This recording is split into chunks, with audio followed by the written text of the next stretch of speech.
America. 1, 2,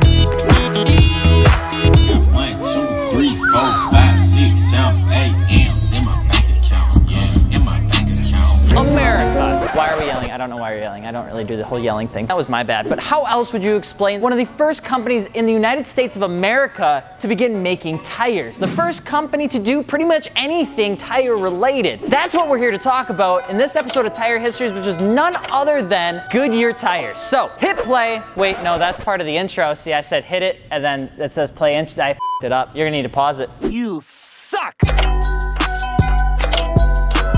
Taking back to 1898 to a man named Frank Seiberling. Now, Frank was the son of an American-German entrepreneur who just liked making money, and he was from Ohio. Probably the only exciting thing to ever come out of Ohio. Damn! He spent some time in college, kind of just, wanted to be a millionaire, and who didn't want to be a millionaire in the 19th century? But Frank really just kept, getting involved in all sorts of things. Frank ended up going and heading into a bar in Chicago where he was just planning on having a couple drinks. And from there, he heard of a man talking across from the bar, which is all rumor, by the way, about a factory that was about to close down. It was really for sale for pennies on the dollar. Frank really just wanted to try his hand at something, and he figured, if I'm gonna take a risk, might as well do it now. Frank ended up buying this place, but he didn't have any money. And the word on the street for the story of how Frank managed to acquire the factory is that he got drunk with the man, went to his sister's house, and convinced his brother-in-law to loan him $3,500 for the initial down payment on the factory that we would come to know for Goodyear Tire. Now, here's the thing with Goodyear Tires, they had absolutely no idea what they were going to do with the factory. He just knew that he wanted to buy one. And really, when it came down to the rubber industry in the late 1800s, it was already saturated with bicycle tire companies. There really was already companies doing what he wanted to do. So Frank and his brother launched the company Goodyear Tire. Goodyear, essentially, right when they got out of the gates, they already started having trouble with pretty much everyone. Kelly Springfield at the time, which was the largest carriage company at the time, they fought with patents, technologies, processes, the courts themselves. It wasn't until really he convinced a lot of courts and pretty much through every single lawsuit that he just wasn't doing anything wrong. He was an entrepreneur, but he wasn't necessarily a business owner. He was really good at making sure the products that he was gonna make were just going to work, but he didn't want to necessarily have to be the person to get involved and say, let's fight all these legal battles and do this and do this. Frank was just like, hey man, you're making a tire this way. We're gonna make it this way.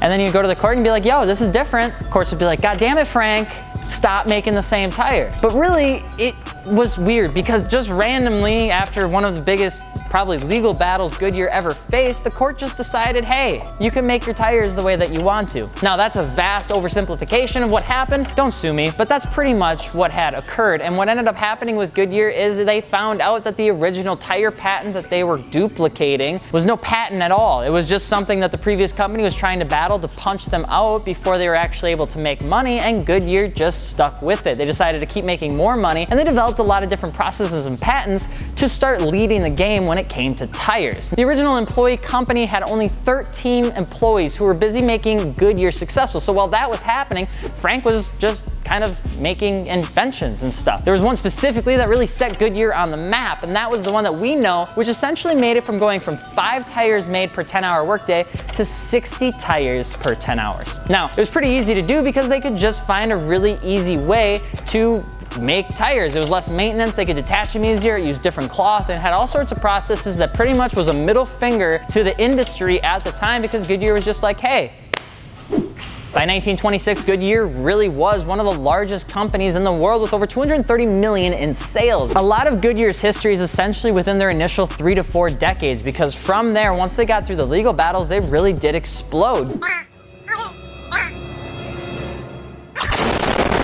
Now, while a lot of things were going good for Goodyear, there was things that were really not going so good for Goodyear. There was a lot of strikes back in the day in terms of working conditions because factory labor was so new at the time. So while the rubber tire company was making plays, so was the United Rubber Workers. United Rubber Workers.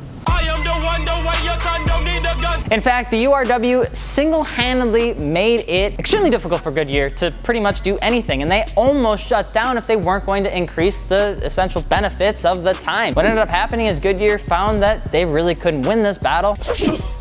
It's a shame I had to get my ass whooped on this beautiful day. URW made a lot of these working conditions much better for the workers for Goodyear at the time, and because it was so new, Goodyear really didn't know what to expect, and after that, they just continued to grow with their union division that made the tires. So let's just hit you with a few accomplishments that Goodyear essentially created. In 1963, they produced over 1 billion tires. In 1971, they were the first tires on the moon. Like, how do you can brag about that. In 1992, they made the first run-on flat tires in the industry. In 1999, they essentially partnered with Sumitomo Rubber Industry, which if you didn't know, talked about in a previous video when we were talking about Toyo, to become the world's largest tire player. And in 2009, they partnered with NASA, again, to make more stuff for the moon, I guess. I don't know, maybe the moon just likes tires. Essentially, their tires range from everything from all seasons to winter to summer only. Their specialty, though, is really nothing besides just affordable all-season standard tires. Their high-end tires don't have the same following as Toyo or Nitto. It's unlikely that they're gonna break the mold with any sort of crazy summer tires coming soon,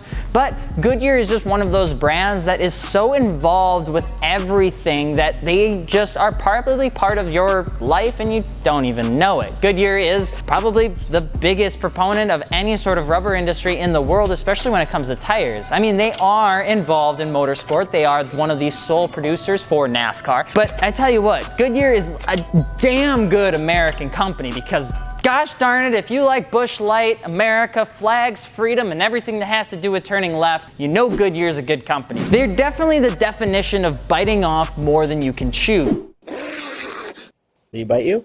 No.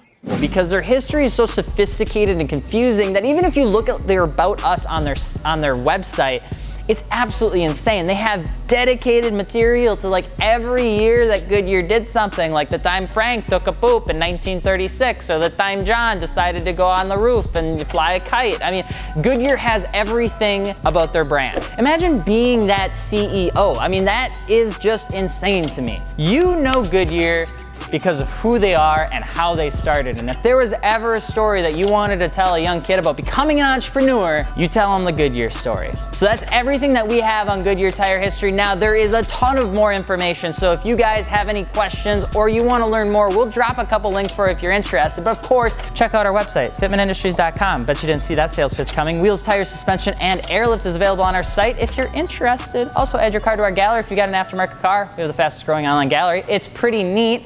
And of course, last but not least, subscribe. We're trying to get to 50,000 subscribers, and we can do that by when you guys click the button so we can make more videos and stuff.